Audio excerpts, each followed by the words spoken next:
दोस्तों क्या हो गया आपका, लॉर्ड साहब जो था, यानी कि लॉर्ड साहब को अब वंश होकर भारत में लाट साहब कहा जाने लगा। तो लाट साहब बेटा इसी से निकला हुआ शब्द है, अक्सर आपने घरों में सुना होगा लाट साहब हो रहा है क्या। बेटा इसमें प्रॉब्लम क्या थी, अगर हम डेमोक्रेसी की बात करते हैं तो बेटा डेमोक्रेसी सबसे बड़ी प्रॉब्लम ये होती है, अगर हम केवल लोकतंत्र की बात करते हैं बेटा तंत्र हावी हो जाता है, जनता नहीं। जनता बेटा यानी कि समझ जनता होनी चाहिए, समझ जनता का शासन होना चाहिए। एक व्यक्ति भी अगर कुछ कहता है उसकी बात सुनी जानी चाहिए, लेकिन यहाँ तो है नहीं, मेजोरिटी ने जिसको पावर दे दी, संसद ने जो तय कर दिया वो तय हो गया। तो तंत्र हावी है, जनता हावी है, जनता नहीं बल्कि तंत्र हावी हो जाता है, जनता इग्नोर हो जाती है, क्योंकि संसद सर्वोच्च, संसद जो चाहे करे, पुरुष को महिला बना दे। स्वतंत्रता से बेटा समझौता, क्योंकि बहुमत का शासन है, स्वतंत्रता बेटा कोई मैटर नहीं रह गया। जो संसद कह दे, दूसरा जो मेजोरिटी कह दे वही सही है। मेजोरिटी कहे कि दिन में ये पीला पीला रंग हो रहा है, ये लाल लाल हो रहा है, काला काला हो रहा है, तो बेटा सारे देश को क्या करना, सारी जनता को क्या करना पड़ेगा, वही बोलना पड़ेगा। बेटा शक्ति का केंद्रीकरण, सेंट्रलाइजेशन ऑफ द पावर, शक्ति बटी हुई नहीं होगी वहां बेटा, क्या शक्ति का विकेंद्रीकरण नहीं होगा, डिसेंट्रलाइजेशन नहीं होगा, सारी शक्ति कहां, पार्लियामेंट में। दूसरा तो वहां पर एकात्मक व्यवस्था भी होगी, यानी कि केवल सेंटर प्रभावशाली होगा। संसद की इच्छा बेटा क्या है, सर्वोच्च मतलब संसद जो कह दे, पार्लियामेंट की इच्छा क्या, सर्वोपरि, जो वो कह दे वो सही। और दोस्तों इसको एक शब्द और कहा जा रहा है आजकल कि निर्वाचकों की तानाशाही, निर्वाचकों ने जिसको नंबर दे दिया, अब बेटा वो जो चाहे करना चाहे करे, वो कुछ भी कर सकता है, जो उसका मन करे वो करे बेटा। लेकिन बेटा जब अमेरिका को देखें तो अमेरिका ने बेटा किसको शब्द को यूज किया, गणतंत्र। गणतंत्र का सीधा सा अर्थ है रेस पब्लिका, यानी कि सार्वजनिक संबंध। इसका मतलब यह है कि राज्य जो है वो पब्लिक की प्रॉपर्टी है, शासकों की अपनी प्राइवेट प्रॉपर्टी नहीं है। That is not the private property of the ruler. ये प्रॉपर्टी किसकी है दोस्तों, ये प्रॉपर्टी किसकी है, जनता की है, सार्वजनिक है, ये सार्वजनिक संपत्ति है बेटा राज्य। बेटा वर्तमान में अगर हम गणतंत्र का अर्थ लें तो वर्तमान बेटा अर्थ कैसे लेता है, स्वतंत्रता से और सहभागिता से। जैसे हम अमेरिका की बात करें तो बेटा अमेरिका में लिबर्टी बहुत फोकस है, स्वतंत्रता पर बहुत फोकस है, इंडिविजुअल की भी स्वतंत्रता फोकस किया जाएगा। और साथ ही बेटा क्या आपका कॉपरेशन, सहभागिता, यानी कि पार्टिसिपेशन, कि जनता की क्या हो, सहभागिता हो, पार्टिसिपेशन हो, किससे, शासन से, राज्य से, सरकार से, सबसे बेटा आपकी सहभागिता हो। दूसरा बेटा क्या, तंत्र पर नहीं बल्कि जनता फोकस है, जनता की स्वतंत्रता पर बेटा फोकस है। यहां तंत्र पे नहीं बेटा, जनता पर फोकस है, जनता के प्रत्येक जनता। जब हम देखें तो अमेरिका का जो संविधान बनाने वाले थे, यानी कि अमेरिका का जो कॉन्स्टिट्यूशन बनाया, जैफरसन ने, मेडिसन ने, उन सब का कहना ये था कि भाई हम ब्रिटेन जैसा मॉडल नहीं लेंगे लोकतंत्र वाला, हम लेंगे गणतंत्र वाला, हम लोकतंत्र शब्द का प्रयोग ही नहीं करेंगे। बहुत सावधान से इस बात को लेकर एकदम स्पष्ट थे कि हम लोकतंत्र शब्द का प्रयोग नहीं, गणतंत्र का करेंगे।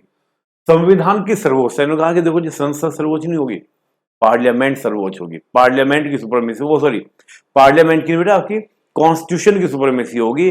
ब्रिटेन पार्लियामेंट की सुपरमेसी की बात कर रहा है, ये कह रहे हैं कि संविधान की सर्वोच्चता, चाहे वो कार्यपालिका हो, चाहे वो विधायिका हो, चाहे वो न्यायपालिका हो। इसलिए आप देखेंगे जो सबसे अच्छा या अधिक मजबूत आपको शक्ति पृथक्करण मिलेगा वो दोस्तों आपको कहां पर मिलेगा, अमेरिका में मिलेगा, ना कि भारत में, ना कि आपको ब्रिटेन में तो है ही नहीं शक्ति पृथक्करण, वहां तो विभाजन भी ठीक से नहीं है। तो बेटा संविधान की सर्वोच्चता को स्वीकारा और स्वतंत्रता अधिकार को महत्व दिया।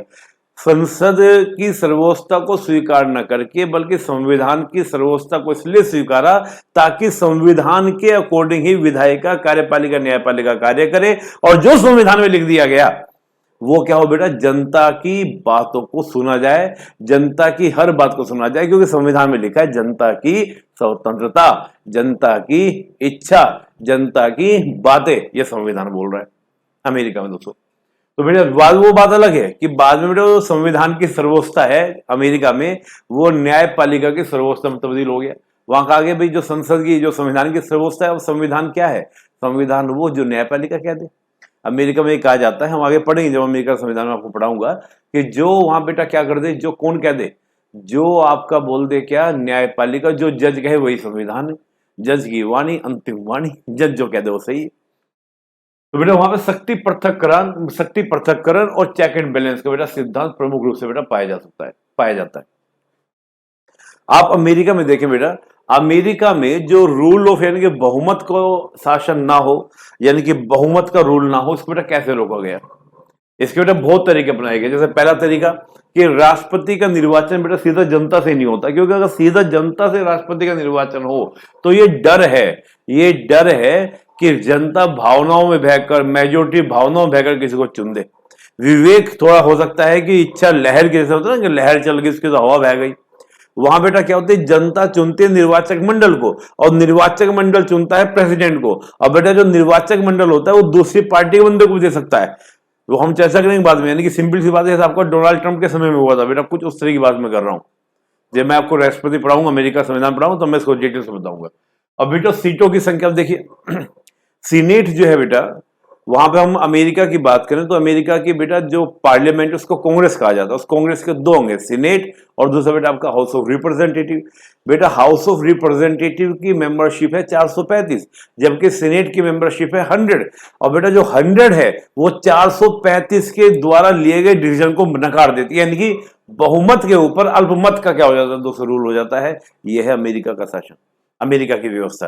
तो बेटा अमेरिका की व्यवस्था में गणतंत्र शब्द का प्रयोग है, ना कि आपका लोकतंत्र शब्द का। भारत में देखिए बेटा, भारत में बेटा दोनों का ही प्रयोग है। और मैंने कहा कि कौन ज्यादा प्रभावी, तो मैं कहूंगा गणतंत्र ज्यादा प्रभावी। क्यों बेटा, हमारे यहाँ संसद सर्वोच्च नहीं है, तो जब संसद सर्वोच्च नहीं है तो बेटा ब्रिटेन वाला मॉड्यूल हमारे यहाँ पर नहीं है कि अगर हम लोकतंत्र से प्रभावित होते तो बेटा हमारे लिए क्या होती, पार्लियामेंट्री की सुपरमेसी होती। हालांकि कोशिश किया गया था 1971 में, कब दोस्तों, जब 24वां संविधान संशोधन पास किया गया था।